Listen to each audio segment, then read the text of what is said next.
Kes Mona Fendi ni memang cukup popular dan sampai ke hari ni cerita ni masih disebut-sebut walaupun dah 24 tahun berlalu. Mungkin ini disebabkan tahap kekejaman yang diorang ni lakukan dan juga cerita-cerita mistik di sebalik jenayah mereka ni. Selain tu, mangsa juga adalah ahli politik yang terkenal dan Mona Fendi ini adalah seorang penyanyi dan mempunyai album sendiri. Sebelum kita start, jom subscribe Minda Pedia Channel dan jangan lupa untuk klik butang loceng di bawah. Ceritanya bermula begini. Pada sekitar 1993, satu pembunuhan yang cukup mengerikan telah berlaku ke atas seorang ahli Dewan Undangan Negeri Batu Talam, dikenali sebagai Datuk Mazlan yang ketika itu berusia 49 tahun. Mayat Datuk Mazlan ni telah dijumpai dengan keadaan yang sangat ngeri guys. Korang bayangkan, mayat mangsa telah dikerat kepada 18 bahagian dan bahagian kepala pula telah ditetak sampai putus. Memang tragik cara mangsa dibunuh. Pada waktu tu, wartawan-wartawan sendiri menganggap ini adalah pembunuhan paling ngeri pernah dilaporkan dalam sejarah jenayah di Malaysia. Semua ni bermula bila Datuk Mazlan dilaporkan hilang setelah dia sendiri tidak dapat hadir pada beberapa majlis penting. Pada mulanya, orang yang rapat dengan dia anggap benda ni adalah normal sebab Datuk Mazlan juga adalah ahli perniagaan dan memang selalu travel ke sana kemari tanpa memberitahu ahli keluarga sendiri. Tapi rakan politik terdekat dia rasa pelik sebab ada beberapa majlis politik penting yang dia tidak dapat hadir tanpa ada makluman. So, mereka telah decide untuk report polis selepas minggu tiada kabar berita. Pihak polis pula telah mengandaikan Datuk Mazlan telah diculik oleh seseorang. Isu ini juga masa tu telah menjadi perhatian yang hangat dari pengamal media. Akhirnya selepas 2 minggu pencarian pihak polis, penemuan yang sangat mengejutkan telah terjadi guys. Korang nak tahu, rupa-rupanya Datuk Mazlan dipercayai telah dibunuh. Mayatnya telah ditanam dalam sebuah lubang dan lubang tu telah ditimbus dengan tanah serta disimen. Lokasi mayat beliau ditemukan adalah di stor sebuah rumah yang didiami oleh sepasang suami isteri di Kampung Perwas, Hulu Dong, Raub Pahang. Dan rumah tu pula didirikan atas tanah milik Datuk Mazlan sendiri. Bukan setakat tu je, pihak polis juga jumpa beberapa barang yang pelik dekat tempat kejadian. Jadi, memang banyaklah spekulasi timbul pasal kes ni lepas penemuan tersebut. Mesti korang nak tahu kan, apa barang-barang yang polis jumpa tu? Pihak polis pada masa tu telah menjumpai patung dan alat-alat yang dipercayai digunakan untuk pemujaan.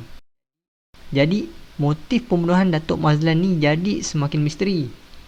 Siapa pasangan suami isteri tu dan apa pula kaitan barang-barang pelik dengan penemuan mayat Datuk Mazlan ni? Macam-macam andaian muncul. Ada yang cakap dia dibunuh oleh musuh politik.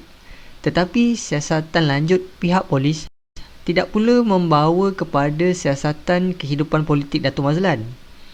Petunjuk-petunjuk yang polis jumpa tidak menjurus ke arah tersebut, tetapi polis lebih tertumpu pada sebuah rumah di sebuah kampung yang Datuk Mazlan sering datang sebelum ni.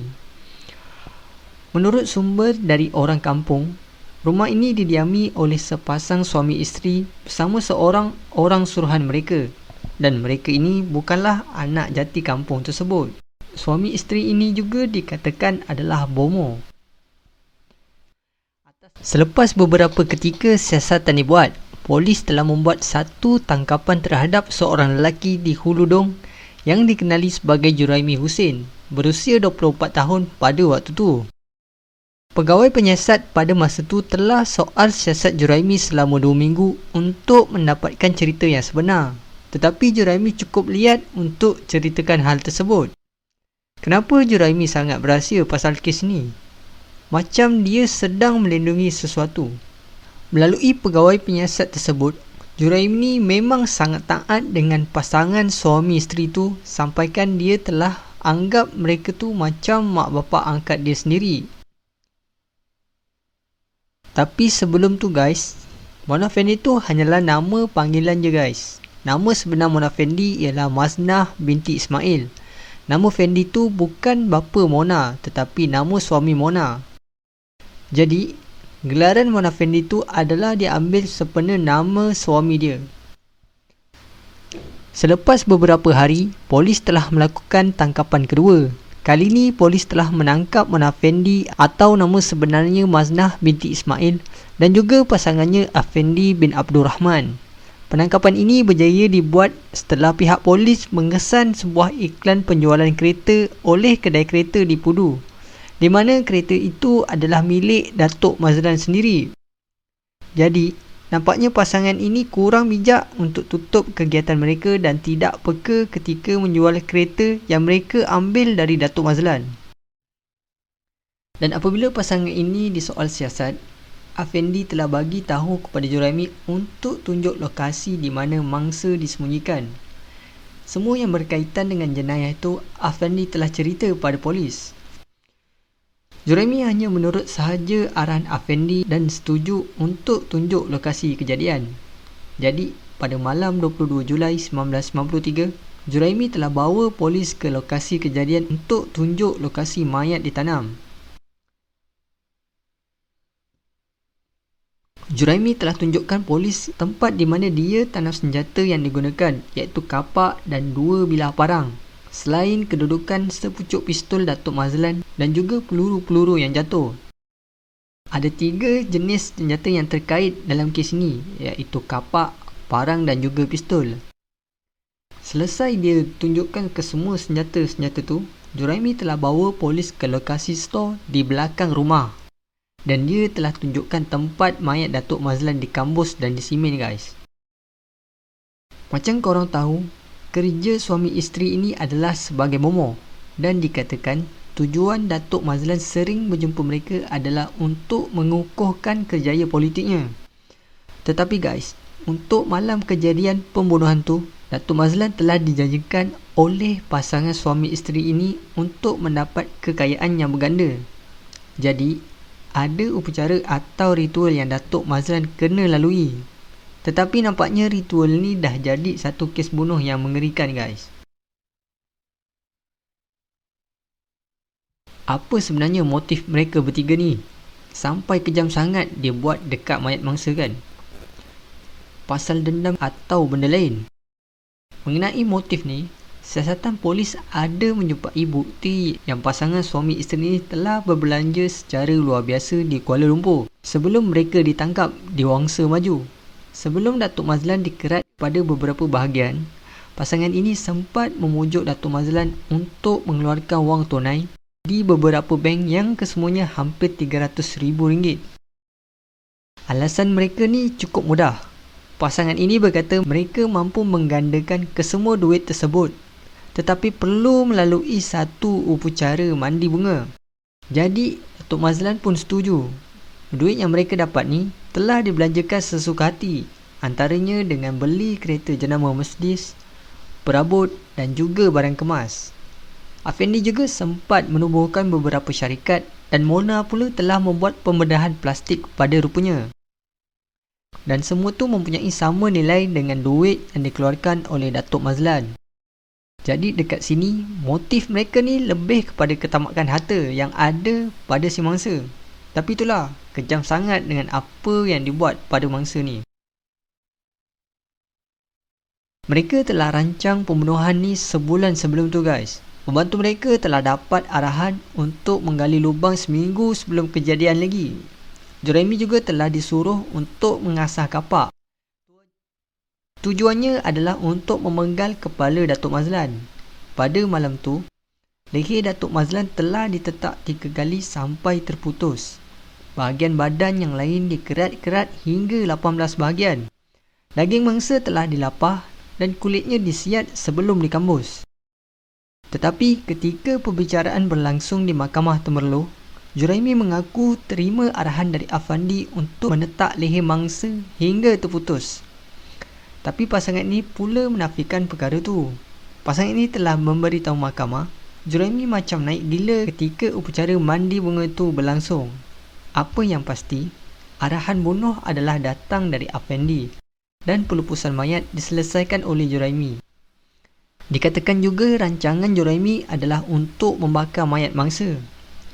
Sebab Ketika di lokasi kejadian, terdapat bahan bakar seperti tayar dan juga minyak. Selain itu, mayat juga telah dikerat-kerat kepada bahagian kecil supaya mudah dibakar. Tetapi Afendi telah menyuruh Juraimi untuk tanam je supaya lebih cepat. Settle je benda ni semua, pasangan ni terus lari ke Kuala Lumpur. Juraimi pula dapat upah hanya beberapa ratus ringgit je. Macam-macam yang terjadi ketika tempoh 69 hari perbicaraan tu. Pasal Mona ni memang misteri guys. Sempat bergurau, sentiasa tersenyum dan ada juga masa ketika mahkamah berhenti rehat, dia sempat menyanyi lagi guys. Selain itu, Afendi juga mengatakan mangsa ada berhutang wang dengannya selepas pembelian 3 barang yang kononnya milik Perdana Menteri Indonesia iaitu Sukarno bernilai lebih 2 juta ringgit.